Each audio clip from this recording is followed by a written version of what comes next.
Jesus told many parables in his earthly ministry that form about 1/3 of his recorded teachings found in the Gospels. These were simple stories that refer to everyday things and events that listeners would understand and relate to. For example, the parable of the Good Samaritan dealt with the issue of roadside robbery of travelers that happened in those days. Yet the messages that these parables convey are profound and touches on moral and spiritual themes.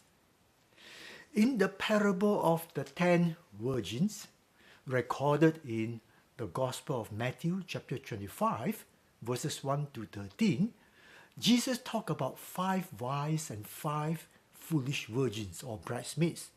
He was referring to the ceremony where the bridegroom and his entourage arrived at the bride's home to pick her up for the wedding celebration. But on this occasion, the bridegroom did not arrive till midnight, which was quite unusual. Jesus was making his parable unique in order to illustrate a point where we will soon see. We get a sense of what this parable was all about. We read, "Then the kingdom of heaven shall be likened to 10 virgins who took their lamps and went out to meet the bridegroom." Matthew 25 verse 1. The bridesmaids were responsible for meeting and escorting the bridegroom to the bride's house and then be part of the procession to the groom's house for the wedding feast.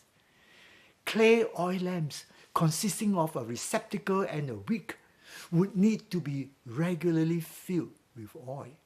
Jesus tells us that the wise virgins came with the oil lamps and a jar of oil. The foolish did not bring their oil. Verses 2 to 4.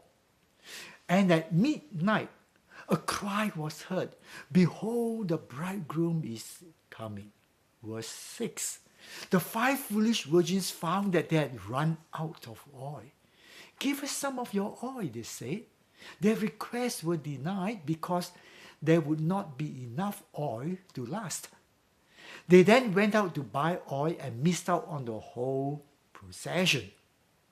When the foolish virgins finally arrived at the groom's home, the door was shut and they heard an icy cold response, "I do not know you." Verse 12. We are not told whether the foolish virgins managed to get the oil for the lamps or not, but that was not the point. They missed out on meeting the bridegroom and the procession. The understanding of this parable comes from one word: preparedness. The foolish virgins were not prepared for the wedding. But who is the bridegroom? We just need to read the concluding words of the parable. "The Son of Man is coming." Verse 13. The soon coming of the bridegroom of the church, our Lord Jesus Christ. There are sober lessons we can learn from this parable. Firstly, are we prepared to meet Jesus, our bridegroom, at his coming again? The foolish virgins represent those whose hearts are not prepared to meet the Lord. They did not carry the oil. Perhaps they did not expect the groom to arrive so late. When his arrival was delayed, they were caught unprepared. We could well adopt such attitude of indifference. There is the danger to assume that there is still time to prepare our hearts, since the Lord appeared to delay his coming again. Would we be the wise who are in the state of preparedness? Secondly, Jesus mentioned about the midnight cry. And at midnight, a cry was heard, "Behold, the bridegroom is coming. Go out to meet him." Verse 6. This could be an allusion to the shout of the archangel, the heavenly herald, at the coming of the Lord 1 Thessalonians chapter 4, verse 16. The midnight cry is an indication of the suddenness of the event. Are we ready for that sudden event, or do we assume that it is not happening so soon? Thirdly, the wise virgins could not share their oil with the unwise. This is a sober indication that we cannot enter God's kingdom borrowing someone's faith or spirituality or preparedness. We can be a member of the faith community, just like the wise and unwise virgins were together for a common purpose. But such membership does not qualify us for membership in the kingdom of heaven. What is the state of our heart? Fourthly, there are two warnings. And the door was shut. Verse 10.